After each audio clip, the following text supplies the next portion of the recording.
Il y a quelques semaines, sur invitation de la Fondation Denise Nyakeru Tshisekedi, du nom de la très distinguée première dame de la République démocratique du Congo, le gouverneur intérimaire du Lualaba, Fifi Masuka Saini, a participé à Kinshasa à la remise des bourses Excellencia, deuxième édition, primant le meilleur diplômé d'État ayant réussi avec 85% et satisfait au test de cette organisation. Parmi les 14 provinces qui ont été primées, le Lualaba a été le grand absent, ce qui a poussé la première citoyenne de cette province à s'y pencher personnellement. Étant mère de tous les élèves du Lualaba et soucieuse de relever le niveau de l'éducation de sa province, Fifi Masuka Saini a échangé avec la présidente de la fondation pour que le Lualaba soit intégré cette année dans la course. Dès son retour dans la province, Masuka Saini a invité le chargé de communication de cette structure, chère à la première dame, pour expliquer le bien fondé de la bourse Excellencia et les conditions de participation aux finalistes de quelques écoles de Kolwezi. Suivant attentivement les explications, les finalistes du lycée Umoja ont accueilli avec enthousiasme l'idée géniale de la première dame de la RDC et ont promis de rafler la bourse cette année. Juste après, le chargé de communication de la fondation a fait un point de presse dans la salle de conférence du gouvernorat. Présent dans la salle, le gouverneur intérimaire Fifi Masuka Saini qui a invité les responsables de l'éducation à s'approprier de cette bourse en poussant les élèves finalistes de secondaire à réaliser les meilleurs pourcentages aux examens d'État édition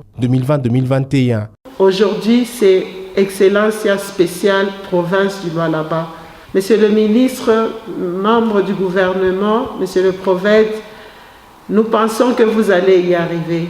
Nous voulons que, monsieur le prophète, vous puissiez voir au plus profond de notre Lualaba les lauréats qui seront sortis. Enfin, Ludovic Diomi, chargé de communication de la Fondation Denise Nyakeru, s'est apaisanti sur les objectifs poursuivis par l'épouse du président de la République en instaurant la bourse Excellencia pour la jeunesse de la RDC. Devant le ministre provincial de l'Éducation, les responsables du secteur éducationnel de la province et les membres du cabinet du gouverneur, les professionnels des médias ont eu le temps de poser toutes les questions pour éclairer à leur tour l'opinion. Une projection vidéo a alimenté l'échange.